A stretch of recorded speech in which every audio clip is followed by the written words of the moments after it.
Welcome to Yamuna Murali kitchen. இப்போ செய்து காட்டப்படுறது மோர் குழம்புங்க. மோர் குழம்பு வித் ஒயிட் பம்ப்கின். அது என்ன சொல்லுவாங்க, இப்போ பூசணிக்காய் சொல்லுவாங்க இல்லைங்களா, வெள்ளை பூசணிக்காய். அது போட்டு நான் மோர் குழம்பு செஞ்சு காட்டுறேங்க. இப்போ அதுக்கு என்னென்ன எப்படி செய்யுதுன்னு சொல்லிட்டு செஞ்சு காட்டுறேன் நான்.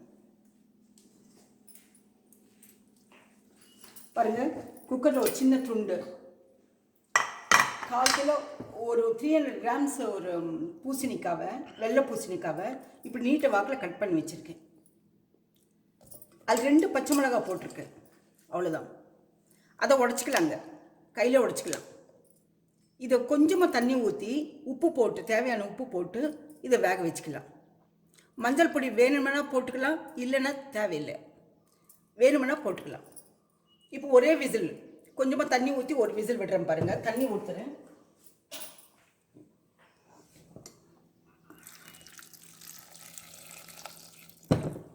போருங்க தண்ணி, ஒரு விசில் போருங்க, வெந்துடும். இது எப்படின்னாக்கா தண்ணி விடும். அது வெள்ளை பூசணிக்காயில் தண்ணி கொஞ்சம் விட்டுடுங்க, அப்போ அதிகமாகிடும். ஒரு விசில் விட்டால் போரும், வெந்துடும். அதுக்கு தேவை, அதுக்கு மூடி போட்டு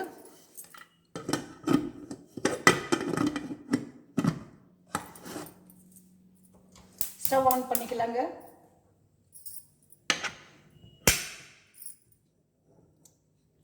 இது விசில் போட்டாச்சு. இது ஒரு விசில் வந்தவருக்கு நம்ம மிக்சியில் போட்டதெல்லாம் காட்டுறேன் உங்களுக்கு. அதுக்குள்ளே மிக்சியில் போட்டது காட்டுறேன் நான். பாருங்கள், மிக்சி எடுத்துட்டோம். தேங்காய் துருவல் போடலாம், கொஞ்சமாக தேங்காய் துருவல், 1/4 மூடி பச்சை மிளகாய் 5, ஒரு சின்ன துண்டு இஞ்சி, சின்ன துண்டு போகிறோம் இஞ்சி, குருமிளகு, கொஞ்சம் சீரகம்,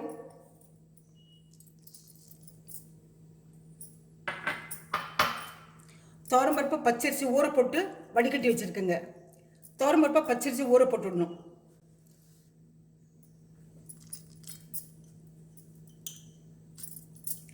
அது கொஞ்சம் பேஸ்ட் மாதிரி வருங்க. கொஞ்சம் கடுகு இதில் போடலாம், அரைக்கிறதுல கொஞ்சம் கடுகு போட்டுக்கலாம். பாருங்கள், ஒரு 1/4 ஸ்பூன் கடுகு, கொத்தமல்லி தழை போட்டுக்கலாம்.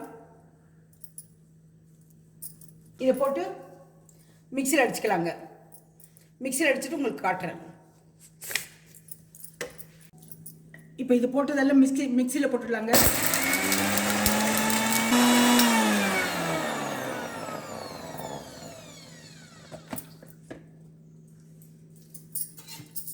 மிக்சியில் போட்டு நல்லா நைஸாக அரைச்சிடலாங்க.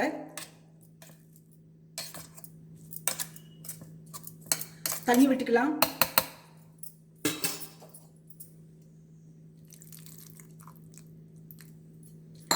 தண்ணி விட்டுட்டு ஒரு முறை அடித்தா போடுங்க.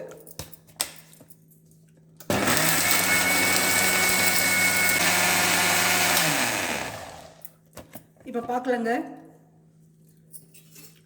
இந்த கடுகு, சீரகம், குருமிளகு எல்லாமே ஸ்மாஷ் ஆகணுங்க.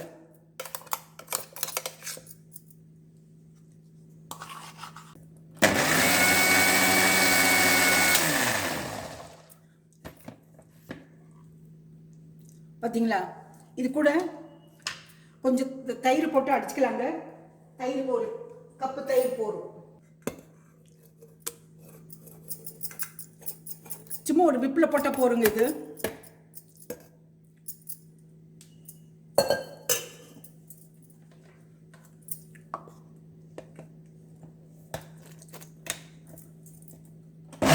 பாருங்க, ஓப்பன் பண்ணி பார்த்துக்கிறேன். ஓப்பன் பண்ணி கொஞ்சம் மஞ்சள் தூள் போட்டுக்கலாம். ஒரு 1/4 ஸ்பூன் போட்டுக்குங்க, போரும். இது சும்மா தண்ணி இல்லாமல் ஒரே விசில் தான் விட்டுருக்குங்க. தண்ணி இல்லாமல் கொஞ்சம் இது பண்ணிடலாம். ஸ்டவ் ஆன் பண்ணிவிட்டு இந்த காயை இந்த தண்ணி சுண்டுனா போருங்க. அதுக்குள்ளே இந்த குழம்பு தாளிச்சிக்கலாம். பாருங்கள், இந்த அளவுக்கு தண்ணி சுண்டுனா போரும். கொஞ்சமாக இதை ஸ்லோ பண்ணிவிட்டு பக்கத்தில் வச்சுக்கலாங்க. இப்போ தாளிக்கலாம். சாதா எண்ணெயிலே தாளிக்கலாங்க, நல்லெண்ணெய் வேண்டாம். எதுக்கு சமையலுக்கு என்ன யூஸ் பண்ணுவீங்களோ, என்ன ஆயில் யூஸ் பண்ணுவீங்களோ அந்த ஆயில் யூஸ் பண்ணுங்க. சும்மா 2 ஸ்பூன் ஊற்றலாம். எண்ணெய் காட்டுங்க. எண்ணெய் காஞ்சதை கடுகு போடுங்க.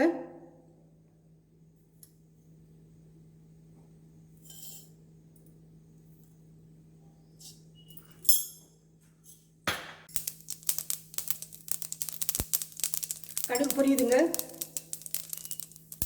கடுகு பொரிஞ்ச பிறகு சீரகம் போடலாம்.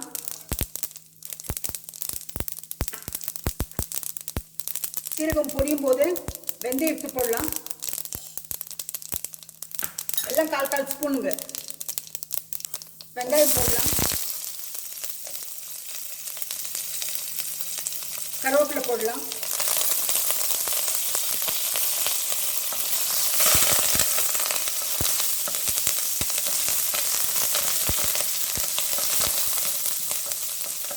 கொஞ்சம் பெருங்காயம் போடலாம்.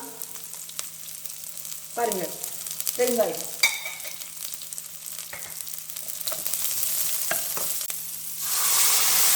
இந்த பூசணிக்காய் வேக வச்சுட்டு போடலாம்.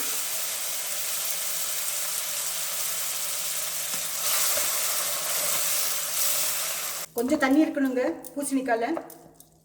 இப்போ நம்ம இந்த தயிரில் வந்து மிக்சியில் போட்டதில் கொஞ்சம் உப்பு, தேவையான உப்பு போட்டுக்கலாங்க. அதுக்கு தேவையான உப்பு போட்டிருக்கோம்.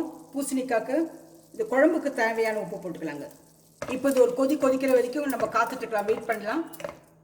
கொதிச்ச உடனே இந்த தயிர் இல்லைன்னா மோர் இல்லை கலக்கி வச்சுருக்கோம் இல்லைங்களா, மிக்சியில் போட்டு அது ஊற்றலாம். அது ஊற்றிட்டு கொதிக்கக்கூடாதுங்க. பொங்கி வரும்போது ஆஃப் பண்ணிடலாம். பாருங்கள்,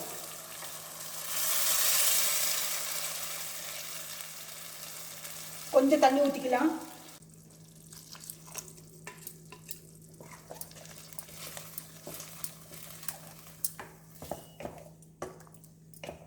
போருங்க. இது தகுந்த உப்பு காரம் எல்லாம் போட்டிருக்கோம். இப்போ இது வந்து அந்த பூசணிக்காயில் போட்ட மஞ்சள் தூளே போருங்க. சும்மா பொங்கும் போது இதை எடுத்து ஷிஃப்ட் பண்ணிடலாங்க. வேற எதுல அதை ஊற்றிக்கலாம். ரொம்ப ஹை ஃப்ளேமில் வைக்க வேண்டாங்க. ஒரு மீடியம் ஃப்ளேமில் வச்சு இது பண்ணுங்க. சும்மா பொங்கினா போருங்க. சுற்றி பொங்கி வரும்போது எடுத்து நம்ம இன்னொரு பாத்திரத்தில் ஊற்றிக்கலாம். இப்போ நல்லா இருக்குங்க. இனி பிரித்தி போகும். ஆஃப் பண்ணிடலாம். ஸ்டவ் ஆஃப் பண்ணிவிட்டு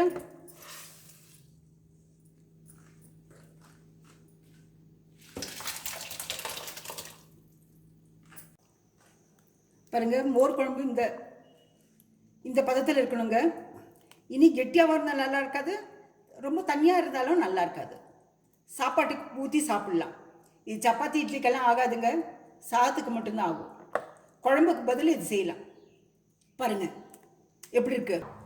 இந்த பாத்திரத்தில் ஒரு பாத்திரத்தில் நம்ம எது சர்வ் பண்ணுறோமோ அந்த பாத்திரத்தில் ஊற்றிக்கலாங்க. இந்த வடை சட்டியில் சூடில் இருந்தாக்க இது பிரித்தி போகுங்க. அதனால எடுத்து ஊற்றிடணும். நம்ம சீக்கிரமாக ஆகுங்க. எல்லாம் ரெடியாக வச்சுட்டு மிக்சியில் அடிச்சுட்டா போகும், சீக்கிரமாயிடும். இது இன்றைக்கி பூசணிக்காய் போட்டு செஞ்சுருக்கேன். வெண்டைக்காய் போட்டு செஞ்சுக்கலாம். நீங்கள் வேறு காய் ஏதாவது போட்டுக்கலாம். நீங்கள் வடை கூட செஞ்சு, பருப்பு வடை செஞ்சு இதில் போட்டு அது கூட லாஸ்ட்டில் போடணுங்க. பருப்பு வடை செஞ்சு குழம்பு தாளிச்சிக்கணும். தாளித்து நல்லா ஆறின பிறகு வடை செஞ்சு போடலாங்க, பருப்பு வடை. அதுவும் நல்லாயிருக்கும். பட் குழம்பு வந்து தண்ணியாக வைக்கணும். அதுக்கு தண்ணியாக இருந்தாக்கா அந்த வடை இழுத்துக்கும் இல்லைங்களா, அப்போ வந்து கொஞ்சம் குழம்பு கெட்டி ஆகும். தண்ணியாக இருக்கணும் மோர். அந்த மோர் குழம்பு அந்த மாதிரி செய்யணும். இந்த ரெசிபி பிடிச்சிருந்தா லைக் பண்ணுங்கள், ஷேர் பண்ணுங்கள், சப்ஸ்கிரைப் பண்ணுங்கள், கமெண்ட் பண்ணுங்கள், பெல் பட்டன் மறக்காமல் ப்ரெஸ் பண்ணுங்கள். அடுத்த ரெசிபியில் பார்க்கலாம்.